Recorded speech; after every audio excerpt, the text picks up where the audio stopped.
ఆంధ్రప్రదేశ్ రాష్ట్రంలో 2024 సార్వత్రిక ఎన్నికల్లో తెలుగుదేశం పార్టీ కూటమి అఖండ మెజారిటీ స్థానాలు సాధించినందుకు గాను మంగళవారం రోజున నిజామాబాద్ జిల్లా బోధన్ అంబేద్కర్ చౌరస్తా వద్ద తెలుగుదేశం పార్టీ శ్రేణులు, ఎన్టీఆర్ అభిమానులు, చంద్రబాబు నాయుడు అభిమానులు అంబేద్కర్ విగ్రహానికి పూలమాల వేసి ఒకరికొకరు అభినందనలు తెలుపుకుంటూ మిఠాయిలు పంచుకొని సంబరాలు జరుపుకున్నారు. ఈ విజయం యావత్ భారతదేశానికి దిశానిర్దేశమని, ఇంతటి ఘన విజయాన్ని అందించిన ఆంధ్ర ప్రజలకు, కూటమి అభిమానులకు తెలంగాణలోని ఎన్టీఆర్, నారా చంద్రబాబు నాయుడు అభిమానుల తరపున ప్రత్యేకంగా ధన్యవాదాలు తెలిపారు. ఈ సందర్భంగా తెలుగుదేశం పార్టీ నిజామాబాద్ పార్లమెంట్ నియోజకవర్గ ప్రధాన కార్యదర్శి, న్యాయవాది సిహెచ్వి హనుమంతరావు, ఉపాధ్యక్షులు వెంకటేశ్వరరావు, బోధన్ నియోజకవర్గ party incharge Gopal Reddy, party నాయకులు కృష్ణారెడ్డి, భాస్కర్, సచిన్ పటేల్, విఠల్ పటేల్, రామకృష్ణ, ఈశ్వరరావు తదితరులు పాల్గొన్నారు. వైనాట్ 175 విర్రవీగిన జగన్మోహన్ రెడ్డికి ఇది ఒక ఓటమి చెంపపెట్టుగా భావిస్తున్నాము.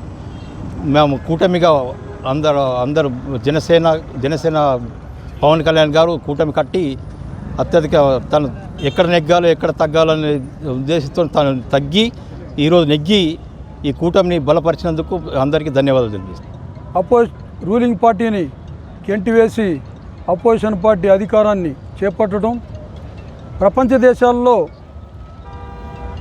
అంతకుముందు 9 నెలల్లోనే తెలుగుదేశం పార్టీ స్థాపించి అన్నా నందమూరి తారక రామారావు గారు అధికారంలోకి రావడం, అదేవిధంగా ఈరోజు కూటమి విజయదుందుం మోగించడం, తెలుగుదేశం పార్టీ అనేక ఇటువంటి ఘన విజయాల్ని సాధించడం మనం ఎన్నోసార్లు చూసాం.